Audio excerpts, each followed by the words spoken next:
Ketvirtajam sekmadieniui po Šventosios Trejybės šį kartą paklausykime Evangelijos pagal Matą.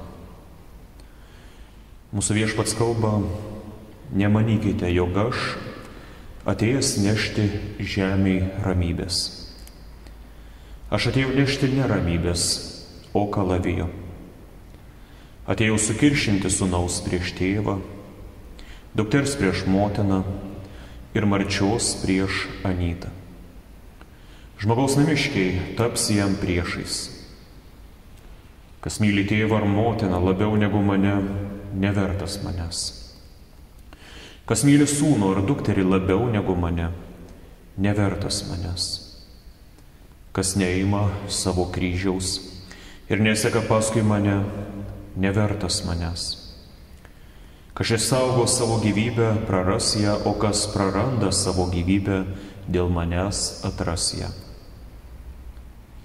Kas jūs priima, tas mane priima. O kas priima mane, priima tą, kuris yra mane siuntęs.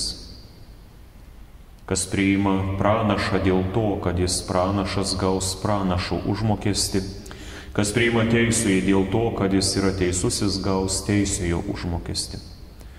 Ir kas paduos bent taurę šalto vandens atsigerti vienam iš šitų žmogelių dėl to, kad jis yra mokinys, iš tiesų sakau jums, tasai nepraras savo užmokesčio.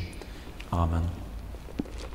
Kristau, tu gyvastie, meilę, viltie ir šviesybę, tikras krikščionių globėjau ir sielų stiprybę. Kreipki mintis, kad širdį garbinčiau vis amžiną tavo gerybę. Nuodėmės vengsiu, paliksiu pasaulio tuštybės, Kristum tikėsiu ir garsinsiu jo malonybę. Vien jis man bus turtas be galo brangus ir mano sielos ramybė. Malonė mūsų Viešpaties Jėzaus Kristaus, meilė Dievo Tėvo ir bendrystė Šventosios Dvasios teesie ir tepasilieka su mumis visais. Viešpatie, laimink mus savojo žodžio pažinimu, nes tavo žodis tikroji tiesa ir žiburys mūsų gyvenimo keliui. Amen. Šios dienos Evangelijos skaitinyje Jėzus tvirtina, kad atėjo mums atnešti trijų dalykų: kalavijo, kryžiaus ir gyvybės. Turbūt netokių trijų dalykų tikėjotės, gal kažko panašaus į tas, kurias atnešė trys išminčiai: aukso, smilkalų, miros. Tai yra pinigų, tai garbės ir panašių dalykų. Arba tų, apie kurias kalba apaštalas Paulius, sakydamas: taigi dabar pasilieka tikėjimas, viltis ir meilė, šis trejetas, bet didžiausia jame yra meilė. Kalavijas tai įvairūs persekiojimai, kryžius tai pažeminimai ir gyvenimo naštos, gyvybė tai amžinojo gyvenimo dovana. Kaip auksas išgryninamas ugnyje nuo priemaišų, taip to, kuris save laiko krikščionimi, tikėjimas pasirodo, ko jis yra vertas per įvairiausius vargus ir išbandymus. Todėl Jėzus taip kalba: jei tu manęs išsižadėsi, nusigręši nuo manęs, tai teismo dieną aš irgi tavęs išsižadėsiu, pasakysiu: tavęs aš nepažįstu, eik šalin, bedieve. Bet jeigu padaręs kokią nuodėmę, atgailaujančią širdimi sugrįši pas mane, žinok, kad dėl nuodėmės aš tavęs neišsižadėsiu. Todėl kiekvienose pamaldose mes darom šiuos du dalykus. Pirmiausiai, viešai išpažįstame tikintis Tėvą, Sūnų ir Šventąją Dvasią. Po to viešai išpažįstame savo nuodėmes, kad esame nusidėjėliai, kuriems reikalinga viešpaties pagalba ir šaukėmės viešpatie pasigailėk, Kristau pasigailėk, viešpatie pasigailėk. O tai reiškia, kad tai mes šaukėme šventosios trejybės pagalbos, Tėvo, Sūnaus ir Šventosios Dvasios pagalbos. Kai pirmą kartą sakome viešpatie pasigailėk, mintyse turėtume turėti Tėvą, dangiškąjį Tėvą. Kristau pasigailėk, jo Sūnų, mūsų atpirkėją. Ir viešpatie pasigailėk, trečią kartą, kai sakom, turėtume mintyse turėti Šventąją Dvasią. Kodėl sekame Jėzumi? Ko tikimės ir vilėmės sekdami Jėzų? Gal išganimo? O jeigu šis kelias atneš ne tai, ko tikėjomės ar meldėme Dievą, jei vietoje prašytų džiaugsmų, turtų ar ramaus gyvenimo, gausime daugybę nusivylimų, vargų ir skausmų. Ar ir tuomet seksime ir juo pasitikėsime?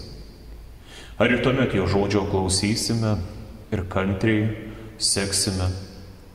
Ar ir toliau jo tikėsime ir laikysime jį savo viešpačiu? O gal nusisuksime nuo jo, pradėsime gėdytis viešpaties už mus nukryžiuoto, žmonių paniekinto bei tebeniekinamo? Ar esame pasirengę tokiems gyvenimo išbandymams? Nes štai ką reiškia šie Jėzaus žodžiai apie kalaviją ir kryžių. Ar esi prisirengęs priimti įvairius vargus, žinodamas, kad po jų visų ištikimųjų laukia amžinojo gyvenimo dovana? Daug kas pasaulyje tvirtina, aš atėjau atnešti jums saugumo, laimės, gerovės, padaryti mūsų gyvenimą geresniu. Tačiau tie, kurie dažnai deklaruoja, kad kovoja už įvairias lygias teisės, lygybę, laisvę, kad jų aukščiausia vertybė yra tolerancija, dažnai pasirodo labai netolerantiškais ir nepakenčiais kitokiai nuomoniai, persekiotojais, kitaip įsitikinusių. Kai Kristus sako, aš atėjau, tai yra nužengiau iš dangaus, tapau žmogumi tam, kad aiškiai parodyčiau tau tavo nuodėmes ir atpirkčiau tave. Kristui gimus angelai danguje užgiedojo, garbė Dievui aukštybėse, o žemėje ramybė jo mylimiems žmonėms. Pranašai Mesiją, tai yra Kristų, vadina taikos kunigaikščiu. Todėl tas, kuris užvis labiau myli taiką, santarvę tarp žmonių, dabar priešingai kalba, nemanykite, jog aš atėjęs nešti žemėje ramybės, aš atėjau nešti ne ramybės, o kalavijo. Tai yra, nesudėkite į mane tokių minčių ir vilčių, nes daugybė stos kovoti prieš mane, netgi mano vardu kils daugybė nesantaikų ir netgi karų. Tas, kuris myli savo dangiškąjį tėvą ir visuomet išlieka jam nuolankus, tas, kuris nėra įskaudinęs ir pažeminęs savo žemiškos motinos, tas, kuris įsako mylėti savo artimą, melstis už savo persekiotojus, gerbti ir branginti savo žemiškus tėvus, dabar kalba labai radikaliai. Atėjau sukiršinti sūnaus prieš tėvą, dukters prieš motiną ir marčios prieš anytą.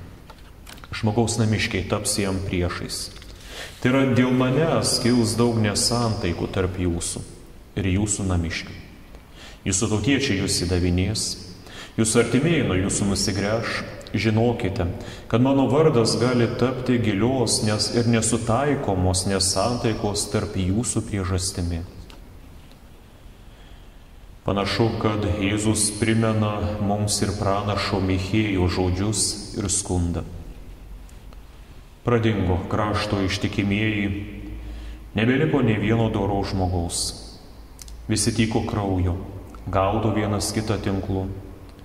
Ir rankos įgudusios daryti piktą. Didžiūnas kelia reikalavimus, teisėjas prašo kyšio, o turtuolis įsako pagal savo norą. Taip jie iškraipo teisingumą. Geriausias tarp jų kaip erškėtis, teisingiausias tarp jų kaip erškėčių tvora.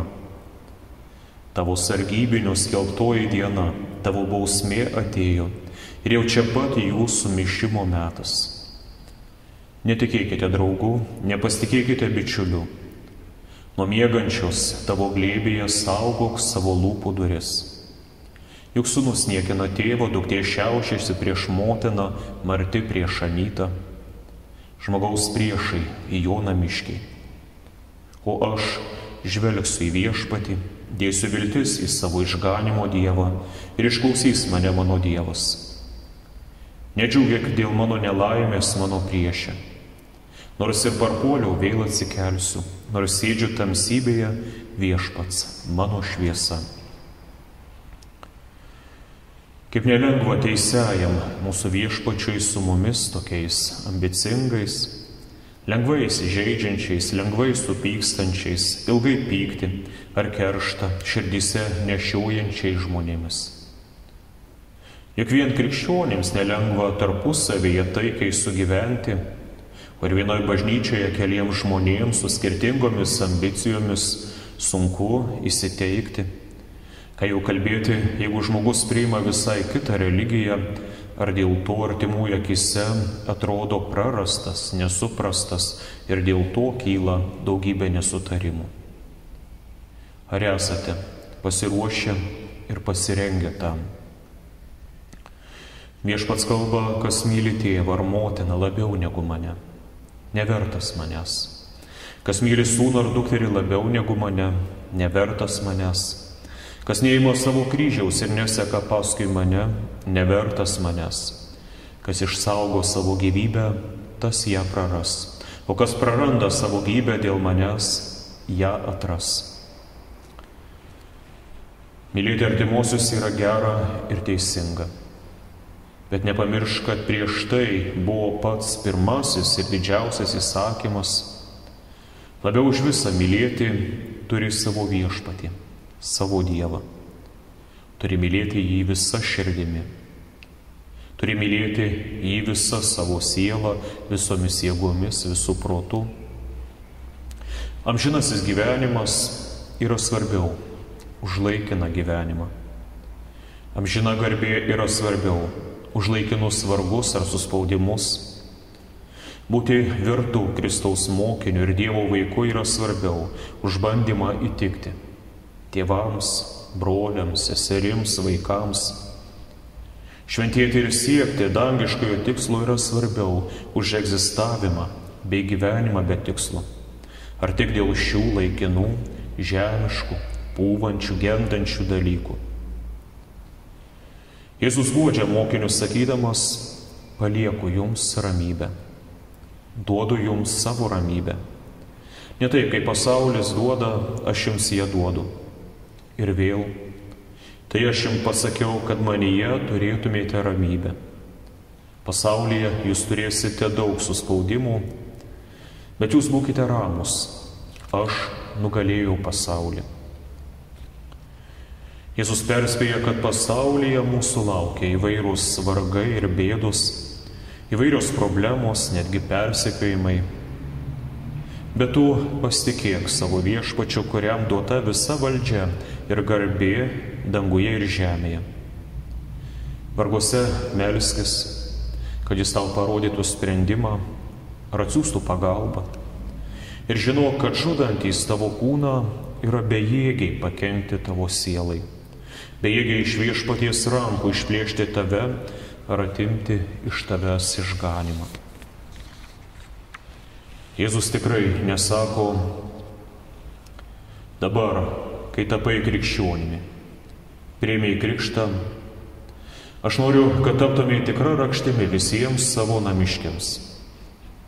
Priešingai, Jėzus nori, kad vyras su žmona tarpusavyje gyventų santaikoje ir meilėje, kad žmonos gerbtų savo vyrus, o vyrai mylėtų savo žmonas. Jėzus nori, kad tarp tėvų ir vaikų visą gyvenimą išliktų gražūs santykiai. Ir kad motinos su marčiomis nekariautų, bet viena kitą mylėtų, viena kitai padėtų, kaip Rūtos ir Naomės pavyzdys rodo. Tačiau jeigu dėl tam tikrų priežasčių velnias prieš tave sugebėtų nuteikti visą tavo šeimą, tik dėl to, kad tapai krikščionimi ir doru žmogumi, neišsižadėk Kristaus. Net jei artimieji nuo tavęs nusigręžtų ir tavęs išsižadėtų, neišsižadėk to, kuris mirė už tave, tavo nuodėmio atleidimui, ir taip parodė savo meilę tau. Sek Kristumi, neišsuk iš kelio, išlik nuolankus, patarnauk jiems, melsk už savo namiškius, laimink juos savo meilę, turėk kantrybės ir savo bylą pavesk Viešpačiui. Žinau, kad yra sunku ir skaudu, kai namai padalinti, kai brolis ar sesuo pasipiktinęs kuo nors, pavyzdžiui, palieka bažnyčią. Skaudu, kai žmogus praranda tikėjimą ar nusivelia, nueina pasaulio takais ir keliais. Kuomet žmona arba vyras atsisako tikėti, kartu vaikščioti į bažnyčią, nesupranta tikinčiojo, arba kai palieka šeimą, išduoda. Bet žinok, su Kristumi yra kitaip. Jis neišduoda, jis nenusigręžia, jis nenustoja mylėti. Ir Dievo įsakymai nesikeičia per amžius. Būti krikščionimi reiškia nuskandinti krikšto vandenyse senąjį Adomą, senąją nuodėmingą prigimtį, senuosius troškimus. Kaip instrumentas yra derinamas, kad suskambėtų, taip ir savo gyvenimą ir tikėjimą stengiamės suderinti per Dievo žodį. Su dėkingumu priimkime mums duodamą naują gyvenimą Kristumi. Jis duoda mums šventąją dvasią ne tam, kad tik pamokytų, kaip nugyventi šį gyvenimą, bet ir tam, kad padėtų pasiruošti išganingai mirčiai. Jeigu kas paklaustų, kaip mums sekasi, tai atsakyčiau įvairiai. Vieniems geriau, kitiems sunkiau, bet aš pasitikiu Viešpaties gerumu, išmintimi ir vedimu. Ir žvelgdamas į kryžių aš galiu ištarti. Dabar žinau, Viešpatie, kad tai aš turėjau būti atiduotas kryžiui, gėdai ir mirčiai. O tu tikras Dievas, tapęs tikru žmogumi savo gimimu iš mergelės Marijos, miršti už mane ir mano vietoje. Tai aš turėjau būti tas, nuo kurio Dievas nusuka savo veidą su pasibjaurėjimu. O tu, mylimasis Tėvo sūnus, kentėdamas mano vietoje šaukėjusi Dievo nuo kryžiaus. Mano Dieve, kodėl mane apleidai? Tam, kad aš žinočiau, kad nuo šiol Dievas manęs niekuomet neapleis. Nei rūpesčiuose, nei varguose, nei neviltyje, nei mirtyje. Štai tiems, kurie ištvers kirčius aštrių dviešmenių kalavijų, pasaulio žmonių ir dvasinius velnio puolimus. Tiems, kurie kantriai iki galo neš savo kryžių, kantriai iškentės visus pažeminimus, Viešpats žada. Tau esu paruošęs gyvenimą ir dangišką garbę. Kas jūs priima, kalba Viešpats, tas mane priima. O kas priima mane, priima tą, kuris yra mane siuntęs. Kas priima pranašą dėl to, kad jis pranašas, gaus pranašo užmokestį. Kas priima teisųjį dėl to, kad jis teisusis, gaus teisųjų užmokestį. Ir kas paduos bent taurę šalto vandens atsigerti vienam iš šitų žmogelių dėl to, kad jis yra mokinys, iš tiesų, sakau jums, nepraras savo užmokesčio. Priimti žmogų gali reikšti pasikviesti tą žmogų į savo namus. Ne veltui yra tas paveikslas, kur Kristus beldžia. Beldžia ir į tavo duris. Beldžia į tavo širdies duris, kad jį įsileistum ir priimtum svečių ir viešpačių. Ir kai Jėzus taps tavo mokytoju, jis išmokys tave daug dalykų. Išmokys daryti tikrai Dievui patinkančius darbus, už kurį gausi atlygį danguje, nes jie buvo daromi dėl viešpaties jo garbei ir jo paliepimo. Amen.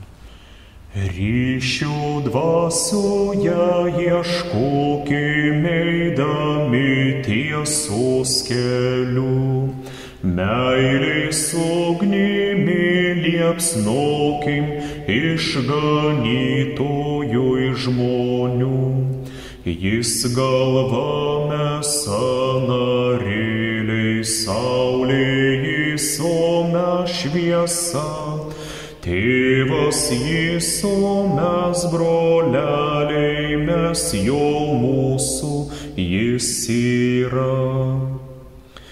Eikim atpirktieji, bėkim atkartokim pažadą. Mūsų karžygiui prisiekim meilę tikrą amžiną. Kai patiems jėgų pristinga, jei per menkas mūsų ryšys, Jėzų melskime širdingai, jis mus tvirtesnius darys.